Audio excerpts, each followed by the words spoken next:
नवंबर में इन्फ्लेशन है 4.9% पहुंची है। मुल्क के अंदर आम आदमी, गरीब आदमी का बोझ कम होगा।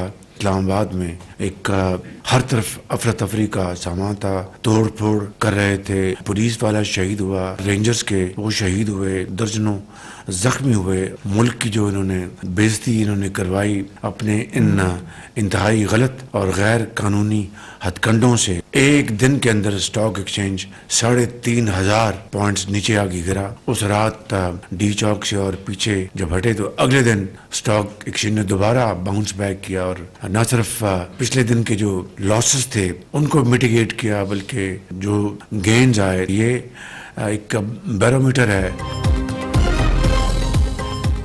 पीटीआई ने अपने गैर कानूनी हथकंडों से मुल्क की बेइज्जती कराई। धरनों ने मुल्क में हिजानी कैफियत पैदा की। एक दिन में स्टॉक मार्केट 3,500 पॉइंट्स गिरी। जैसे ही धरना खत्म हुआ, स्टॉक मार्केट फिर बुलंदी पर चली गई। 70 माह बाद महंगाई कम तरीन सतह 4.9 पर आ गई। इस कमी से आम आदमी पर बोझ कम होगा। माशी बेहतरी के असरात आने वाले दिनों में मजीद मजबूत होंगे। वज़ीर आज़म शहबाज शरीफ का विफाकी कैबिनेट इजलास से खिताब, कहा चीनी बरामद होने के बावजूद कीमत में कमी हुई। चीनी बरामद करने से मुल्क को $500 मिलियन का फायदा हुआ। पाक आर्मी की मुकम्मल गिरफ्त से चीनी की स्मगलिंग जीरो हुई। शहबाज शरीफ ने यूरोप में PIA फ्लाइट ऑपरेशन बहाल होने पर ख्वाजा आसिफ की तारीफ की।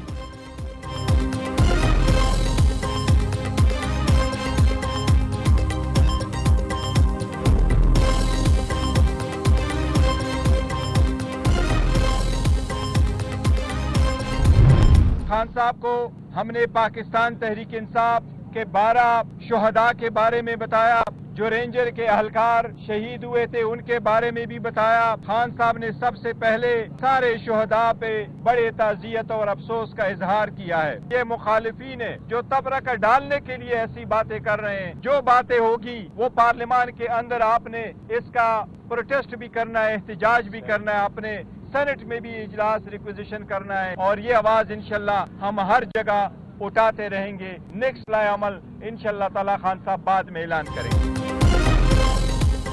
डी चौक इस्लामाबाद में सैकड़ों नहीं पारा कारकुन शहीद हुए। चेयरमैन PTI बैरिस्टर गौहर की अपने ही पार्टी रहनुमाओं के बयानात की तरदीद। बैरिस्टर गौहर का एहतजाज में सैकड़ों शहादतें कहने वालों से लाताल्लुकी का ऐलान। मीडिया से गुफ्तगू में कहा किसी भी लीडर को रैली के साथ डी चौक आने का नहीं कहा गया था। बानी ने रेंजर्स, पुलिस और 12 PTI कारकुनों की शहादतों पर इज़हार अफसोस किया। बानी ने एहतजाज का मामला कौमी असम्बली और सेनेट में उठाने का कहा है। आइंदा के लाहे अमल का ऐलान बानी PTI करेंगे। बानी PTI की सेहत से मुताल्लिक गलत खबरें चलाई जा रही थी, वो अडियाला जेल में बिल्कुल ठीक है।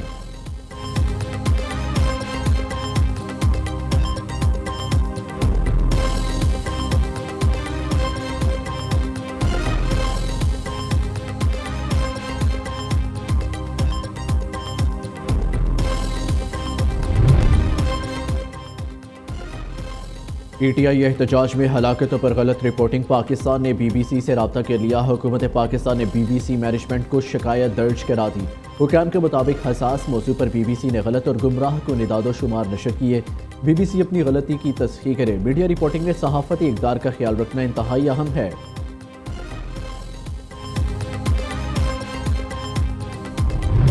हमने अटक में मुजाहिरीन को रिसीव करना शुरू कर दिया। हमने M1 के ऊपर, पत्थरगढ़ के ऊपर हमारी पिकेट्स थी, हसन अब्दाल में हमारी पिकेट्स थी, फतेह जंग में हमारी पिकेट्स थी। हमने इनको इंटरसेप्ट करना शुरू किया। वहाँ पे मुजामत भी हुई, वहाँ पे हम पे दोबारा फायरिंग हुई, लेकिन पुलिस ने इंतहाई जाँफशानी से अपनी जानों हथेली पर रख कर इनको गिरफ्तार किया। अरेस्ट के वक्त हमने वेरिफिकेशन को जो है वो 4 स्टेप्स में किया। उसका सिर्फ मकसद ये था कि कोई बेगुनाह बंदा, कोई आम कम्यूटर जो है उसमें अरेस्ट ना हो जाए। ये सो प्रोफेशनल हैं कि इनकी ऑपरेटिंग स्पीड जो है वो thrice the speed of our lead commandos. इतने ट्रेंड बंदे और इतने हैवीली आर्म्ड बंदे हैं ये, और ये उनका ये समझ लें कि अटैकिंग और अस्करी स्क्वाड है, जो कि जितनी कैजुअल्टीज हमारी हो रही हैं वो सब इनकी वजह से हो रही हैं। नवंबर को एहतजाज करने वालों में 100 तरबियत याफ्ता शरपसंद थे। पुलिस पर केमिकल बमों से हमले, ब्राज़ीली साख्ता आंसू गैस शेल फेंके। ये पाकिस्तानी शेल से 4 गुना ज्यादा ताकतवर थे। बुलेट प्रूफ जैकेट्स पहने और वायरलेस सेट से लैस मुजाहिरीन ने पुलिस की कम्युनिकेशन ब्लॉक की। केमिकल से भरी ये गाड़ी चलती फिरती बम फैक्ट्री थी। DPO अटक गयास गुल की प्रेस कॉन्फ्रेंस, कहा गाजी बरोथा पर शरपसंदों ने बड़े पंखों से पुलिस एहलकारों पर गैस फेंकी। झड़पों में 147 जवान जख्मी हुए, 25 की हालत तशवीशनाक है। गिरफ्तार 1150 अफराद में नवासी का डाटा पाकिस्तान में मौजूद नहीं। DPO अटक ने मुजाहिरीन से हासिल सामान की तस्वीर भी दिखा दी।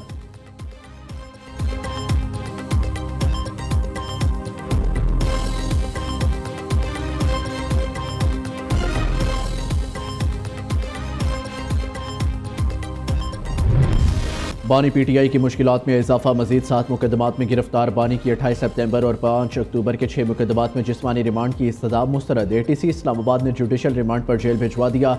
डी चौक में एहतजाज पर पुलिस ने बानी PTI के वारंट गिरफ्तारी हासिल कर लिए। बुशरा बीबी, बैरिस्टर गौहर, उमर अयूब, खालिद खुर्शीद, फैसल जावेद समेत 96 मुल्जिमान नामजद।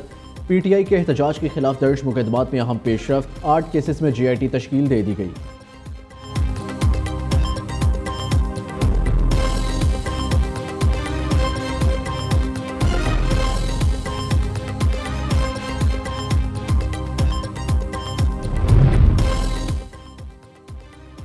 PTI की मरकजी क़यादत के खिलाफ वाइट पेपर तैयार करके बानी को भेजने का फैसला। बैरिस्टर गौहर, सलमान अकरम राजा समेत मरकजी क़यादत पर इल्ज़ामात। कोर कमेटी मेंबरान ने मरकजी कायदीन को कशीदगी का जिम्मेदार करार दे दिया। हमारे नाम FIR है, लेकिन बैरिस्टर गौहर हर बार बच निकलते हैं। बैरिस्टर गौहर ना ग्राउंड पर थे, ना इन्होंने कायदाना किरदार अदा किया। दूसरी जानिब तहरीक इंसाफ की सियासी और कोर कमेटी फेक न्यूज़ का शिकार। इतवार के रोज़ कोर कमेटी ग्रुप में फेक न्यूज़ शेयर की गई। कोर कमेटी ग्रुप में हलीम आदिल शेख ने असद कैसर और महमूद अचकज़ई पर हमले की खबर शेयर की। तिमाबिया ताहिर ने बैनुल-अक़वामी मीडिया को बानी PTI से मिलने की इजाज़त की खबर शेयर की। असद कैसर के हवाले से एक हफ्ते में 6 फेक न्यूज़ शेयर की गई।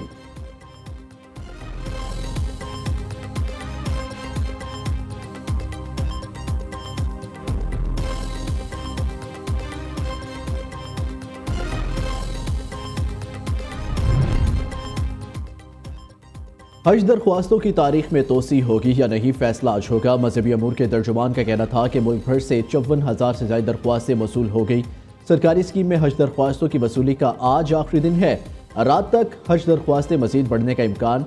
दरख्वास्तें मुकम्मल होने तक फ़ौरन हज परवाज़ों के शेड्यूल को हतमी शक्ल दी जाएगी।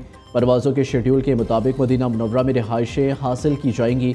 सऊदी अरब में रिहाइश, खुराक और ट्रांसपोर्ट और मकातिब की प्रोक्योरमेंट मुकम्मल की जाएगी। समुंदर पार पाकिस्तानी 3 दिसंबर तक स्पॉन्सरशिप भिजवा कर स्कीम में शमूलियत यकीनी बनाए।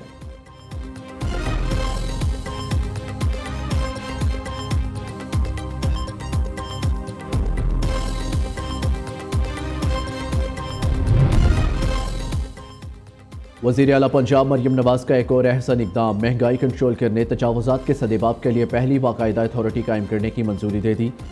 पीर को 3 माह में फंक्शनल करने का टारगेट भी दे दिया। हर तहसील में sub divisional enforcement officer, investigation officer, senior sergeant और सार्जेंट तैनात किए जाएंगे। दूसरी जानिब वज़ीर आला की क्रिसमस ग्रांट के लिए 2300 ख़ानदान अहल करार। क्रिसमस से कबल फी ख़ानदान 15,000 रुपये ग्रांट फराहम की जाएगी।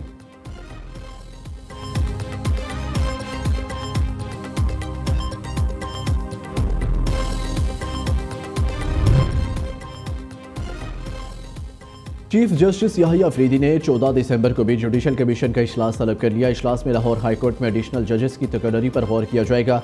6 दिसंबर को पेशावर और सिंध हाई कोर्ट्स में जजेस की तकर्री के हवाले से भी जुडिशल कमीशन का इजलास शेड्यूल है। जस्टिस शाहिद बिलाल की आईनी बेंच में शमूलियत पर भी गौर किया जाएगा।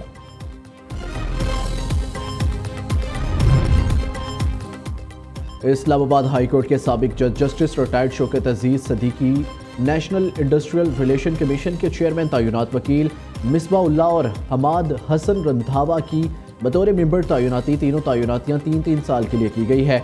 वजारत ओवरसीज़ पाकिस्तान ने इसने नोटिफिकेशन जारी कर दिया।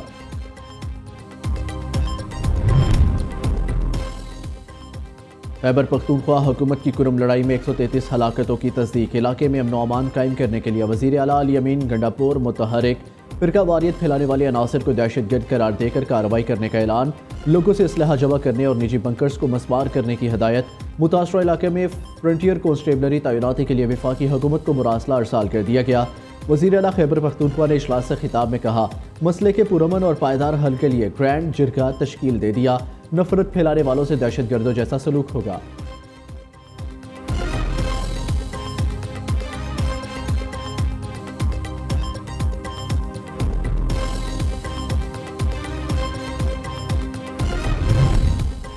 लाहौर में घरेलू नाचाकी पर अहलिया को कत्ल करने वाला सफाक शोहर गिरफ्तार। मुलजिम जुनेद ने बीवी पर बेल्ट और पाइप से बेहिमाना तशद्दुद किया। अनीका जख्मों की ताब ना लाते हुए जिंदगी की बाजी हार गई। वज़ीर आला मरियम नवाज का वाक़े के नोटिस, CCPO से रिपोर्ट तलब कर ली। मुलजिमान के खिलाफ सख्त कानूनी कार्रवाई का हुक्म।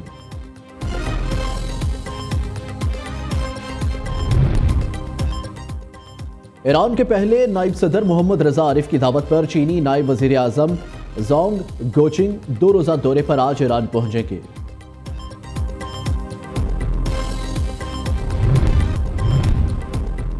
चैंपियंस ट्रॉफी पर डेडलॉक खत्म होने का इम्कान, जल्द शेड्यूल का ऐलान मतवक्के। ICC ने बोर्ड मीटिंग दोबारा बुलाने का फैसला कर लिया। बोर्ड मीटिंग 5 दिसंबर को होने की तवक्को। PCB और BCCI अपनी हुकूमतों की गाइडलाइंस के मुताबिक फैसला करके आएंगे।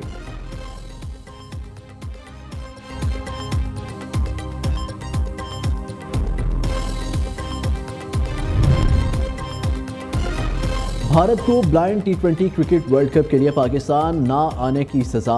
वर्ल्ड ब्लाइंड काउंसिल ने भारत से विमेंस ब्लाइंड वर्ल्ड कप की मेज़बानी वापस ले ली। मुल्तान में वर्ल्ड ब्लाइंड क्रिकेट काउंसिल का 26वां जनरल काउंसिल इजलास। Pak Bharat blind cricket matches आइंदा न्यूट्रल वेन्यू पर कराने का फैसला। पाकिस्तान के सैयद सुल्तान शाह दोबारा वर्ल्ड ब्लाइंड क्रिकेट काउंसिल के सदर मुंतखब हो गए।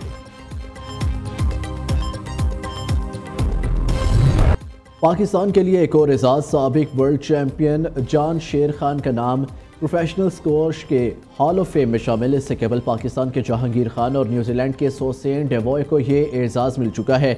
उधर पाकिस्तान को 20 साल बाद वर्ल्ड स्क्वॉश इवेंट की मेज़बानी मिल गई। पाकिस्तान अगले साल अप्रैल में वर्ल्ड अंडर 23 स्क्वॉश चैंपियनशिप की मेज़बानी करेगा।